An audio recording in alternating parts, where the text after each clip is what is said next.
J'ai créé la société LCJ Édition et Production en 96, en février 96, donc bientôt 25 ans. D'autres sociétés peuvent pas dire autant, je dirais, de parcours avec des hauts et des bas dans le métier que nous connaissons aujourd'hui. Nous avons démarré avec quelques programmes documentaires, ensuite intéressé énormément à des séries TV françaises et quelques films patrimoniaux. Avec un grand succès dans la série française, dans la série TV, qui était Joséphine, Ange Gardien, qui était devenu notre best-seller à cette époque-là. Le DVD pour les séries TV, comme on s'adressait à des consommateurs de 45-50 ans et plus, la transition de VHS au DVD a pris, beaucoup plus tard, comme dans le vinyle, dans la cassette et le CD. Les consommateurs 50 ans et plus ont mis très longtemps à passer cette transition. Au fil de temps, nous avons développé notre axe de sortie, d'éditorial. De séries TV, nous avons passé à des films, à des séries TV anglo-saxons ou américains, et pour évoquer tout à l'heure la partie théâtrale, à coproduire des pièces de théâtre. Il y a quelques années, nous sommes intéressés, quand on a vu la baisse de DVD, des ventes de DVD, nous sommes intéressés à achat de catalogues. Achat de catalogues, je dirais, qui dirait mieux aller vers le patrimoine français. Nous avons commencé à acquérir des catalogues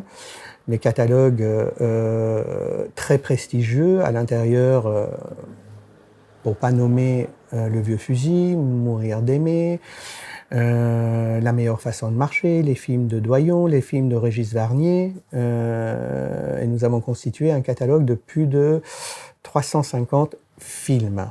Des séries TV bien entendu, comme Pause Café, la série Heidi par exemple, qui sont passées dans les années 80 dans Dorothée, dans Club Dorothée, et qui ne connaît pas.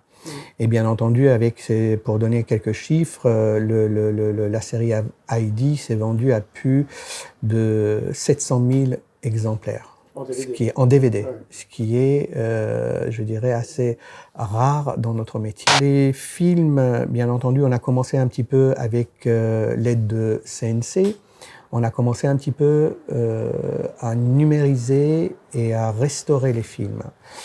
La première grande restauration que nous avons faite, c'est Le Vieux Fusil, le film de Robert Enrico, qui a eu 5 Césars de mémoire, et qui est reconnu la plus belle restauration et la plus belle sortie. C'est pas moi qui le dis, c'est pas pour nous flatter dans le métier. Et on était le premier à le sortir en 4K. On connaît maintenant avec la VOD, avec le streaming, les ventes ont chuté. On va pas se voiler la face. Sauf que nous, en tant qu'indépendants et défenseurs du patrimoine français, et les clientèles que nous avons bâties et nous avons, sauvegardées depuis ces 25 ans, les ventes sont là paradoxalement. Quand on sort, bien entendu, un film restauré, quand on sort un film en Blu-ray, un film d'une manière qualitative, les ventes sont au rendez-vous. Pas comme avant, mais le marché existe encore. Parmi nos sorties, bien entendu, on n'avait pas l'habitude d'aller vers le cinéma italien. On a sorti, d'une manière assez confidentielle, le film Le Fanfaron de Dino Risi. Et on s'est aperçu, on avait énormément de demandes de cinéma italien. T'as acheté le disque aussi, toi. Tiens, mais celui-là, c'est Modogno. Tu sais, la poésie et moi, ça va pas tellement ensemble. Mais j'aime bien la musique. Celui-là, tu vas voir, il est très beau. Un peu mystique même, oui. Ça donne à penser. Ah, la musique. Tu vois, moi je raffole de Modugno. Sa chanson L'homme en frac, elle me fait mourir. Tu comprends, Bobby? Je vais te dire, ça a l'air de rien, mais là-dedans, il y a tout. La solitude, l'incommunicabilité des êtres. Et puis l'autre truc qui est tellement à la mode en ce moment, là. L'aliénation. Tu sais, comme dans les films d'Antonioni. T'as vu l'Éclipse? Ah oui, moi j'aime. Moi j'ai pas tout vu. J'ai dormi 2 heures. Bon metteur en scène, Antonioni. Il a une Flaminia Zagato, je te dis que ça, une fois sur le ruban de Terracina, il m'a gratté, mais alors les doigts dans le nez. Nous avions dans notre catalogue un certain nombre de Dino Risi. On s'est dit, pourquoi pas, on va le faire un coffret en l'appelant les 5 films indispensables dans la carrière de Dino Risi. Et effectivement, aujourd'hui, le marché nous donne, je dirais, raison, d'après le retour de nos clients, ce coffret est très, très attendu. Parce que chaque film ramène à la carrière de Dino Risi un clin d'œil sur le cinéma italien et sur je dirais, la société italienne, par le message qu'a voulu passer Dino Risi, et qui sont toujours d'actualité. On va pas dire le contraire. Et on est assez fiers également parce qu'on l'a restauré ces 5 films. C'est une vraiment très belle restauration que nous avons apportée à ces films. Oh! Non mais tu crois qu'il se rangerait ceux-là? Quel volant?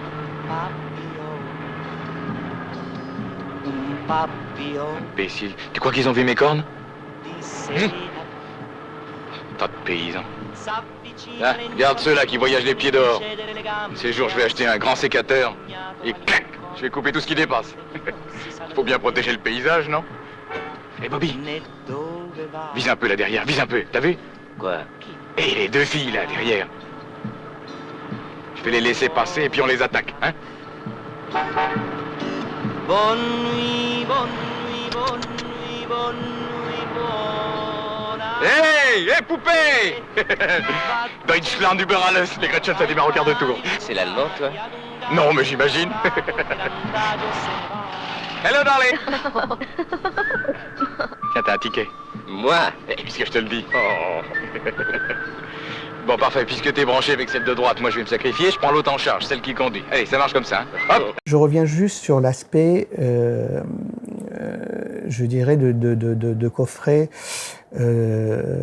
collecteur de ce film, Le Fanfaron. Nous avons tiré à 3000 exemplaires, DVD et Blu-ray, et qu'une fois terminé, il n'y en aura plus de ressortie sur cette version-là, sur ces 2 versions.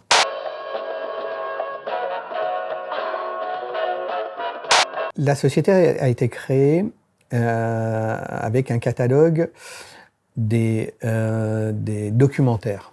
Stretching, yoga, comment apprendre à surfer. Quand on vendait une VHS de yoga, nous avions comme client la chaîne de Decathlon, pour ne pas le citer, et on en vendait par mois, rien que sur cette chaîne, plus de 3000 de yoga, par exemple, 3000 de stretching. C'était des petites productions, certes, de qualité, et on achetait beaucoup aux États-Unis également, avec Jane Fonda, que vous venez de citer. Il y avait Véronique Dabina, aujourd'hui, absolument, qui crevait le petit écran, et chacun d'entre nous, ceux qui connaissent, étaient devant leur télé le dimanche, exactement, et qui ne se souvient pas le générique de Sous la douche. Ah bah alors là, on se souvient encore. On se souvient encore. Et pour pas nommer notre, je dirais, Bernard Tapie et d'autres guests qui venaient à l'époque.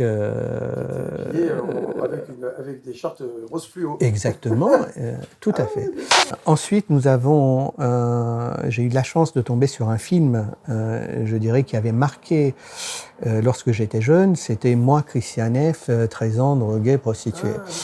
Et c'était, à ce moment-là, le vrai bascule de LCJ vers le monde d'acheter des catalogues et des séries TV et autres. Le film, ça s'est vendu, la VHS, ça s'est vendu à plus de 10 000 exemplaires, ce qui était encore, je dirais, très très important dans les ventes.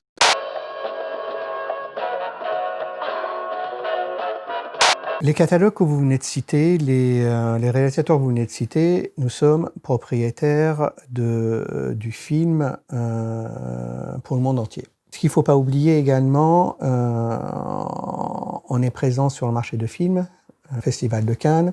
Nous avons un stand que nous présentons nos films pour le monde entier avec différents acheteurs. Nous avons des clients en Chine, au Japon, aux États-Unis. Nous sommes présents à Lumière avec un film Les Enfants Terribles que nous avons restauré, qui va être présenté au mois d'octobre pendant le festival. Et bien entendu, quand nous allons sortir une collection, je dirais, assez haut de gamme, pour le présenter, cette version restaurée d'une manière vraiment magistrale également, avec le son, tout ce qui va avec des bonus, je dirais, assez sympathiques. Aujourd'hui, de sortir, je dirais, ces chefs-d'œuvre, c'est de proposer à nos je dirais, cinéphiles, ceux qui aiment vraiment le patrimoine, avec la meilleure restauration que nous avons amenée.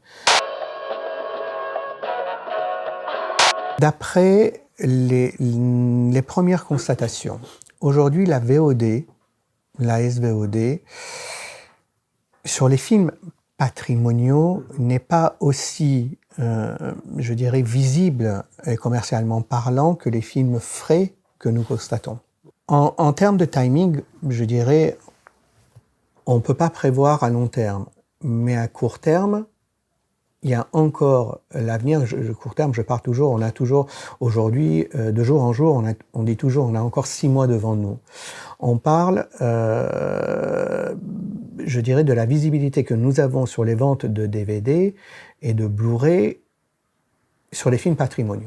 Aujourd'hui, je suis assez confiant lorsque nous proposons aux consommateurs à un bon prix, pas un prix bradé non plus, comme on voit sur certains films frais, qu'il sort à un prix, je dirais, très haut, et 15 jours après, on les voit à 3,90 € ou 5,90 € sur les plateformes de DVD. Aujourd'hui, les films patrimoniaux ont encore, je dirais, leur place dans les rayons et les ventes. La VOD, tant mieux si encore les plateformes ne proposent pas, je dirais, une visibilité sur leur présentation. Nous, on a encore, je dirais, les éditeurs, 6 mois minimum devant nous à chaque jour que ça passe.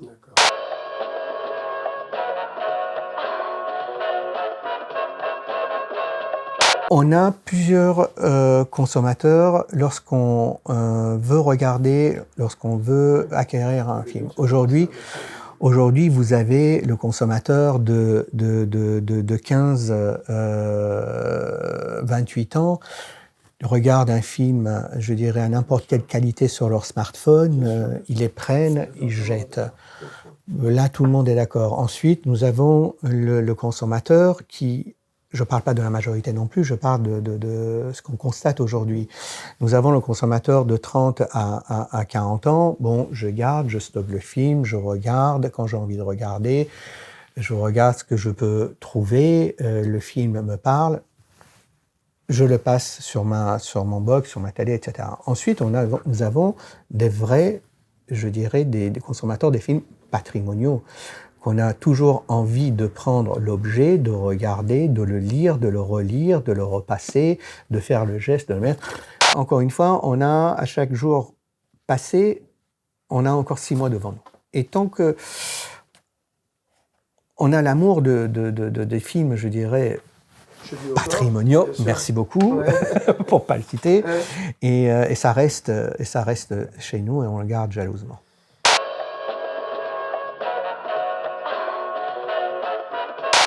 À chaque film qu'on restaure, on apprend encore davantage. Vous avez parlé de jeunes aujourd'hui, des amoureux je dirais, de pellicule. Chacun amène la touche, je dirais, finale pour donner le grain au film du départ. Lorsque nous avons restauré le film, qui est vraiment une magnifique restauration parce que nous avons pu monter en 4K, le montage, bien entendu, ça a été fait, le remontage, ça a été fait par les gens qui ont participé dans le film, etc.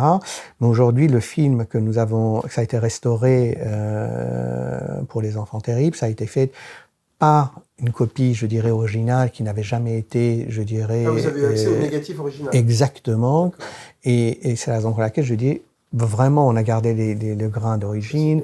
La vie d'une société est en jeu lorsque nous lançons dans une restauration, je dirais, plus de 70 000, 80 000 euros par film. Encore une fois, merci Sensei.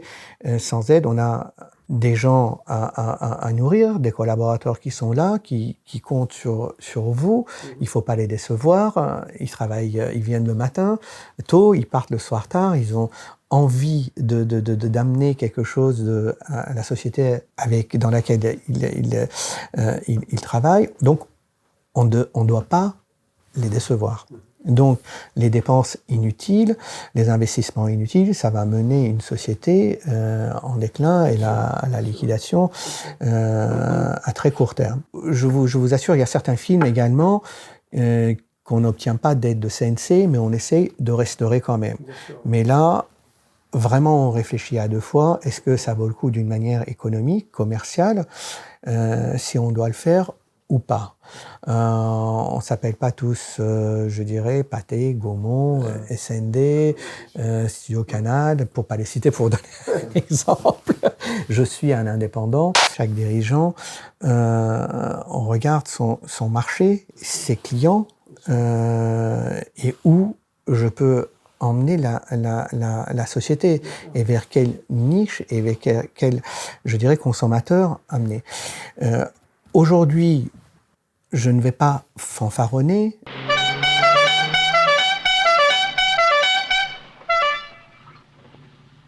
Ça veut dire, c'est fermé? On sert pas aujourd'hui. Pourquoi? Vous croyez pas qu'on a le droit, comme tout le monde, à un jour de repos? Il y a cette pognon comme ça? Ta sœur, est-ce que je te demande comment qu'elle gagne son fric? Mais on pense qu'on n'est pas si loin de la vérité avec ce marché. L'avenir n'est pas tracé, hein, vous savez. Tous les jours, on vient avec, je dirais, même envie, pas la peur au ventre du lendemain, mais il ne faut pas oublier, le danger existe. Hein. Poufias, elle a perdu un client, j'en mettrai plus les pieds chez elle, c'est tout. Non, écoutez, ça fait rien. Je suis désolé, mais... Mais vraiment, non, on va non, chez non, Gigi il est au tard. kilomètre 5. Non, Tu vas voir, c'est trop loin, je descends. Mais non, c'est pas loin. Tiens, je te le fais en 4 minutes, tu paries?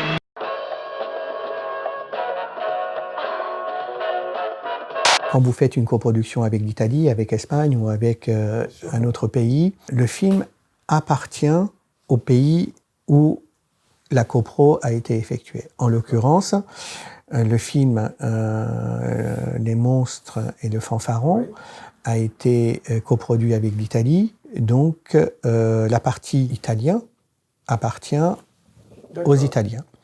Et le monde, la France, les pays francophones, aux coproducteurs français, et le monde en coproduction, c'est-à-dire à la hauteur de 50-50. Et ce film-là, à l'époque, c'était en copro qui a été vendu aux Américains avec une copie de l'époque des Italiens qui a été ce film comme était tourné dans les deux pays, et le négatif était resté donc ils sont partis en de Italie. négatif qu'ils avaient eux. Absolument. D'accord. Tout à fait. Donc nous avons acheté avec la version restaurée. Sachant que donc vous les aviez déjà auparavant ces films dans votre catalogue, puisqu'ils étaient exploités par SNC. Absolument, tout à fait, donc, qui avait sorti à l'époque en DVD, ouais, voilà. Absolument. Voilà. Et nous, lorsque la restauration... Vous leur aviez, on va dire, octroyé un mandat d'exploitation, je dirais. Non, pas du tout, parce que c'était les Italiens, comme un copro là-dessus également, c'était les Italiens qui avaient vendu. Sur le territoire français? Avec notre accord, bien entendu. Ah oui, d'accord. Donc voilà. Comme Sophia Loren et comme Lolo Brigida, Gina l'ont fait toutes les deux avant elle, elle a une plastique rebondie et très attrayante, très pulpeuse, si vous voulez.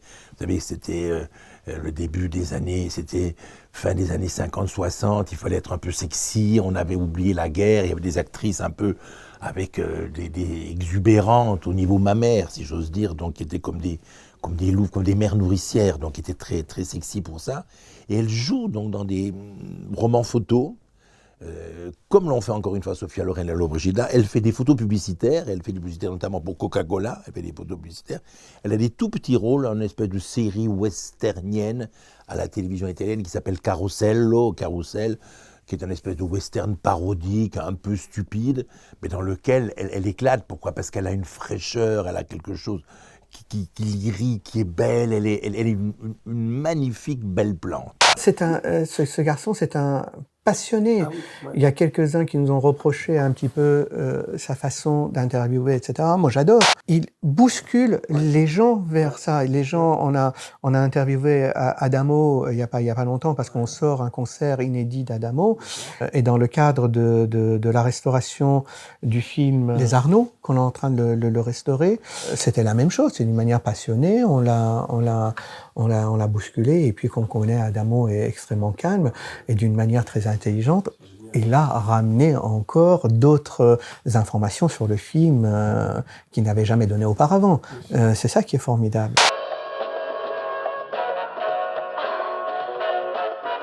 La richesse de notre catalogue, c'est elle est généraliste, absolument.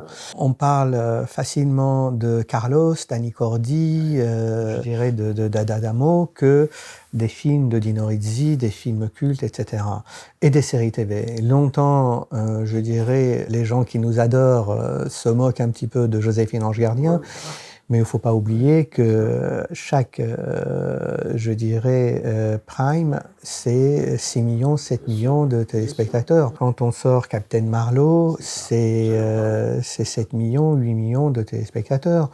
Là, on a misé sur la sortie en DVD qui aurait cru de Alex Hugo, mais la série commence à monter en puissance. Pour arriver encore à 7 millions de téléspectateurs. J'ai la chance d'avoir, je dirais, ma compagne qui est très, je dirais, téléphage.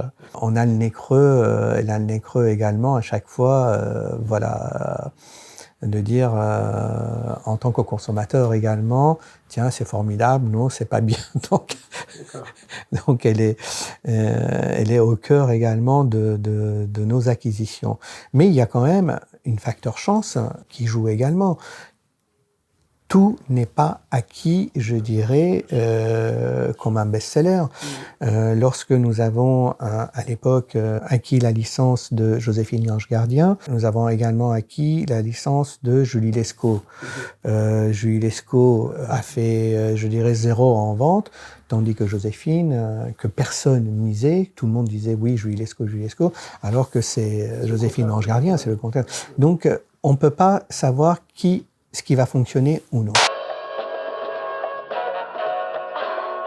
En série française, bien entendu, c'est Captain Marlowe, Joséphine, incontestablement. Et là, on sort la dernière saison de Daktari. Et on a des projections de vente, je dirais, exceptionnelles. Nous avons également la série L'Homme de l'Atlantide, a sorti l'intégralité avec un coffret également collector, qui marche très très très très fort. Nous sommes lancés sur 2 séries, la série Skippy, le kangourou. On va voir qu'est-ce que ça donne pour les fêtes de fin d'année, et sur une série, je dirais, française, Polly.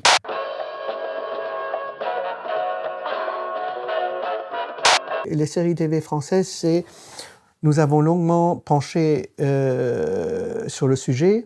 Pour Joséphine Ange Gardien, par exemple, on avait pris quelques bonus du producteur qu'on l'a mis sur les DVD.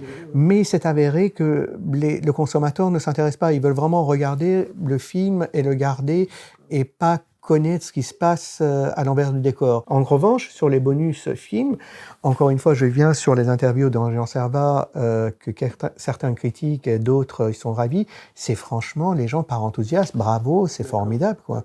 Sincèrement, il y a certains films que Nous avons dans notre catalogue patrimoniaux que nous avons restaurés, que nous n'avons pas sortis en Blu-ray. Parce qu'on sait pertinemment à qui on va s'adresser au niveau du consommateur in fine, et il n'a pas lieu qu'on le sorte de pousser en Blu-ray, et on le sortira pas. Sauf si, je dirais, on a beaucoup d'argent, on fait beaucoup de bénéfices, je dis bon, ben c'est bon, on va le sortir, mais bon, pas pour le moment. La meilleure façon de marcher que vous citez, c'est une évidence. Je sens la nécessité pour le mettre en Blu-ray, pour le montrer à des gens. Et plus, je dirais, un film, parce qu'on est reconnu dans le métier qu'on a mis en Blu-ray, plus les gens vont dire, tiens, il a sorti en Blu-ray, on va le regarder. Là, on est en train de restaurer La Belle Américaine. Nous avons longuement hésité. Mais déjà, à l'origine, c'est un film noir et blanc qui a été colorisé malheureusement, mais ça existe. Il faut tirer, je dirais, la quintessence. Il ne faut pas dire parce que c'est pas bon qu'on vous avez fort justement. Je suis 1000 fois d'accord avec vous. On le sort, bien entendu, en version normale, etc. On va mettre le deuxième rondelle pour dire, regardez, ça existait, mais on ne va pas le restaurer la version colorisée. C'est pour montrer aux gens que ça existait également. Donc, c'est un bonus, quoi. Voilà. Là, les temps sont devenus très durs. L'argent se fait de plus en plus rare, pas que dans notre métier. Et on ne peut pas aller à l'aventure jour en demain. Il faut vraiment regarder et dire oui ou non. La remontée qu'on me fait le plus souvent, c'est que les produits patrimoniaux, quand ils sont en rayon, sont mis en avant en rayon, comme le fanfaron qui saute aux yeux, d'autant plus le packaging est beau. Voilà. Et ben ça se vend en fait. Ça se vend. On est dans l'achat d'impulsion. Exactement. Bah, tout à fait. Exactement. Et pour revenir tout à l'heure aux espaces culturels Leclerc, ce qui est très intéressant, c'est que Michel-Édouard Leclerc a dit s'il doit y avoir un réseau de magasins dans lequel sera vendu le dernier DVD, ça sera dans les espaces culturels Leclerc. Lui est passionné vraiment, c'est un cinéphile, et ça, il le transmet au magasin, et du coup, les magasins, les responsables de rayon ont envie de faire perdurer ça le plus longtemps. Et ils s'en rendent compte au final que, alors, ils n'ont pas du tout la même clientèle que la Fnac. Fnac plutôt urbain, espace culturel plutôt province, pour pas dire rural. Et on le voit sur nos séries des années 50, 60, 70, il y a encore une très très forte demande de la part d'une clientèle évidemment 45, 50 plus, qui sont très attachés au support physique. Et par contre, comme évidemment il y a des catalogues d'éditions indépendantes, il y en a des dizaines, ça représente des dizaines de milliers de références de titres. En fait, les clients, le consommateur final, s'il ne sait pas que la série a été rééditée, il ne peut pas le savoir. Il va pas aller... nous, on a tous les jours des clients de catalogue vente par correspondance qui nous disent « je ne peux pas commander sur Internet, je ne sais pas commander sur Internet ». Bien sûr. Donc, par contre, si voilà, il y a un effort qui est fait par la centrale, par les responsables de rayon, par l'éditeur, de proposer aussi des choses pour mettre en avant les produits, ça se vend encore en fait.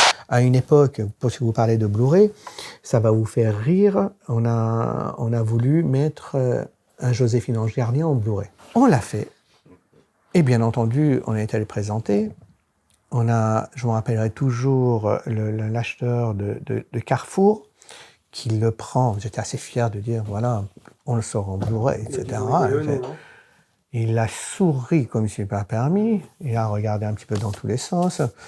Il a dit, pourquoi vous ne sortez pas en VHS? Vous feriez plus de ventes en VHS qu'en Blu-ray. Et en rigolant, je pense qu'il n'avait pas tort. Malheureusement. Donc, à une époque, on pouvait se permettre ce genre de plaisanterie, de dire, voilà, on le sort. Mais puis aujourd'hui, clairement, il faut regarder encore à qui on s'adresse.